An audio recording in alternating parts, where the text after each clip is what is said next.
In the bustling heart of a large urban university, amid the youthful exuberance and academic fervor, there existed an unspoken hierarchy not found in any syllabus. Here, in the sprawling campus with its blend of ancient brick and modern glass, everyone played a role, from the esteemed professors to the diligent students. Yet, some figures remained almost invisible, their contributions as fundamental as the very foundations of the educational edifice, yet scarcely acknowledged. Sam Jenkins was one such figure.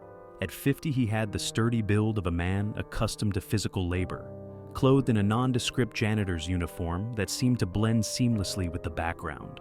His face, marked by the passage of time and the harshness of elements, both natural and man-made, was rarely lifted for others to study. His eyes, however, were a different story. They flickered with the residue of far-off places, seen only by those who have stared too long into chaos. Those eyes, though, were rarely met.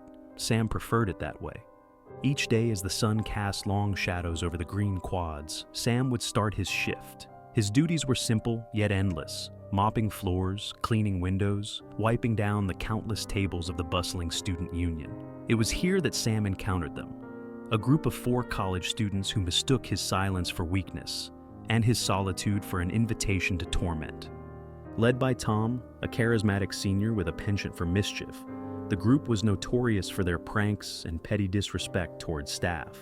They thrived on laughter derived at the expense of others, fueled by an in-crowd arrogance typical of those who have never faced real adversity. One particularly slow afternoon, as autumn leaves danced across the quad, Sam was methodically wiping down tables in the student union. The building buzzed with the ambient noise of youthful energy and scholarly debate, a stark contrast to the solitude of his evening tasks. It was then that Tom and his crew, energized by an audience of peers, decided to escalate their usual antics. "Watch this," Tom whispered to his friends as they approached Sam with wide, malicious grins. They waited until he was in the middle of cleaning a particularly messy table before accidentally bumping into him, causing him to spill his cleaning bucket across the freshly cleaned surface. The laughter that followed was raucous, drawing the attention of nearby students, some of whom chuckled along, while others shook their heads in disapproval. Sam, his expression unreadable, simply righted the bucket and began to clean up the new mess without a word. His calm was unnerving, almost unnatural in its depth, but inside, a storm was brewing. Each laugh, each pointed stare, felt like a jab to his dignity. Yet, he moved with the same meticulous care as always, his pace never wavering, his focus unwavering. The bullies, emboldened by Sam's silence, didn't stop there. "Hey Jenkins, you missed a spot!" Tom called out loudly, pointing at a non-existent spot on the floor. His friends erupted in laughter again, the sound echoing off the union's high ceilings. Sam paused, his back to the tormentors, and for a moment, he allowed himself to close his eyes. In that brief respite, he was not just a janitor, but a Marine sniper once more, where respect was measured in life and death, not cruel jibes. But those days were behind him, the weight of his service, a mantle of solitude and PTSD, borne alone in the quiet hours of the night. As he reopened his eyes and resumed his cleaning, Sam felt the weight of a decision pressing upon him. To react or not to react, to endure or confront, each choice carried its own form of consequence. In the laughter of the ignorant and the silence of the knowing, Sam Jenkins, the janitor, the Marine, continued his work, the shadows lengthening around him as the sun dipped below the horizon. Days turned into weeks, and the harassment from Tom and his crew grew more audacious and demeaning. Each encounter with Sam was a new opportunity for them to display their cruelty, a game to them, but a slowly tightening noose to the stoic janitor. As autumn deepened, so too did the chill in Sam's spine each time he entered the student union, the site of his daily trials. On a particularly brisk afternoon, the student union was abuzz with the heightened energy of an upcoming holiday break. Students chattered excitedly about plans and projects, oblivious to the drama unfolding in their midst. Sam, as always, was there, pushing his cleaning cart between the tables, invisible yet central to the scene's cleanliness. Tom spotted Sam from across the room and nudged his friends. A wicked grin spread across his face as he picked up a full cup of soda and whispered something to his group. They all snickered, eyes tracking Sam's progress. As Sam approached, Tom pretended to trip, flinging the soda across the floor and, inadvertently, onto Sam's worn jacket. The laughter that erupted was louder than before, fueled by the brazenness of the act. Other students paused, some laughing along, while others shook their heads, uncomfortable but unwilling to intervene. Sam stood still for a moment, soda dripping from his jacket, his face an emotionless mask. Inside, however, a storm raged. His heart hammered against his chest, not with fear, but with a rising tide of anger he'd long suppressed. Flashbacks of war zones, where respect was life or death, flickered through his mind, sharpening his senses. Closing his eyes briefly, Sam took a deep breath. When he opened them again, they were clear, focused, like the scope of a rifle he had once mastered. He turned slowly to face Tom and his laughing friends. The room fell slightly quieter, sensing the shift in the janitor's demeanor. "I've asked you nicely before to stop. This," Sam's voice was calm but carried through the union, "is your last warning." Tom, taken aback by Sam's direct confrontation, but egged on by his audience and his own pride, stepped forward. "Or what, old man? You'll mop us to death?" The group laughed, but there was a nervous undertone this time. Sam didn't flinch. "No, I'll do nothing. Life will teach you," he said quietly, but then added with more force. "But I respect this place too much to let you continue disrespecting it." There was a tense pause. Tom, feeling the eyes of the union on him, stepped back, his laughter faltering. "Whatever, man. Just cleaning up your mess," he muttered, turning away. But the encounter had shifted something. As Sam resumed his cleaning, the whispers around him weren't just of ridicule, but of mixed respect and curiosity. The students who had long observed the harassment began to see the janitor in a new light, not just as a silent victim, but as a man with a breaking point, a man who commanded a quiet authority. The confrontation, though subdued, was a catalyst. It didn't stop the bullies entirely, but it curbed their enthusiasm. Each prank and jab that followed met with a firmer response from the student body, who began to intervene, having seen the courage in Sam's restraint. This small victory, however, was bittersweet for Sam.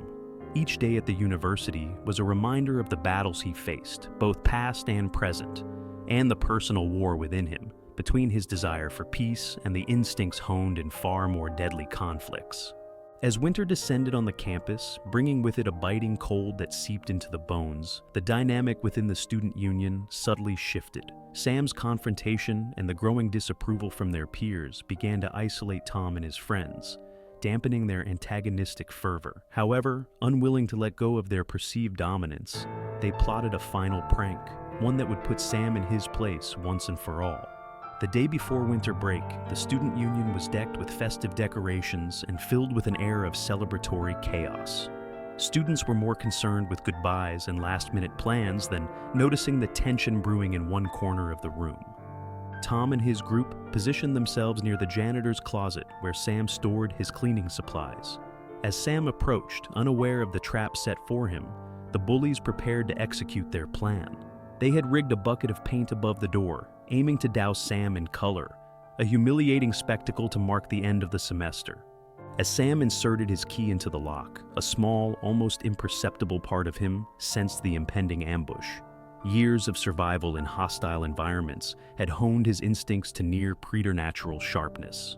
At the last moment, he paused, his eyes narrowing as he noticed a slight discrepancy in the closet door's setup. With the swift, calculated movements of a seasoned sniper assessing the wind before taking a shot, Sam stepped aside just as Tom, hidden from view, pulled a string to release the bucket.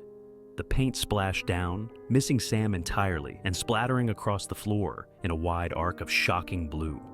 The sudden splash silenced the room, all eyes turning to the spectacle.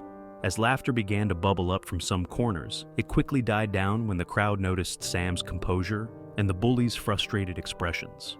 Sam turned slowly to face Tom and his cohorts, who were peeking around the corner, expecting to see him drenched and humiliated. Instead, they met the steely gaze of a man who had just outsmarted them effortlessly. "Seems you missed," Sam remarked dryly, his voice carrying across the now quiet room. His posture, relaxed yet undeniably commanding, contrasted sharply with the flushed and flustered faces of the bullies. Tom, red with embarrassment and anger, stepped forward, his hands balled into fists. But before he could speak or escalate the situation further, a voice cut through the tension. "That's enough, Tom." It was Professor Daniels, a respected figure in the university and an unexpected ally. He had entered the Union just in time to witness the event. "This ends now. I've been watching and I'm appalled. Sam, here, has shown more restraint and dignity than you've managed all semester." Tom's anger faltered under the professor's stern gaze, and his friends shuffled uncomfortably, their bravado crumbling. "I expect better from you all," Professor Daniels continued. "Apologize to Sam now."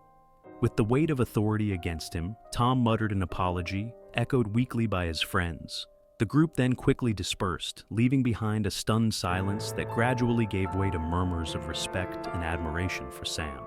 Sam, for his part, simply nodded to Professor Daniels, acknowledging the support with a quiet gratitude. He then turned back to the mess on the floor, pulling out his mop and bucket, this time filled only with water. As he cleaned up the paint, a task he performed with his usual meticulous care, the students around him began to clap, a spontaneous ovation for the janitor, who had endured so much, yet remained undefeated. Sam didn't smile, but there was a light in his eyes that hadn't been there before. A spark of vindication, perhaps, or simply the satisfaction of having his tormentors finally recognize that they had underestimated the quiet janitor, who was so much more than he seemed. As he finished up and the student union emptied, Sam placed his supplies back into the closet. Walking through the empty campus, the snow gently falling around him, Sam felt a peace he hadn't known in a long time.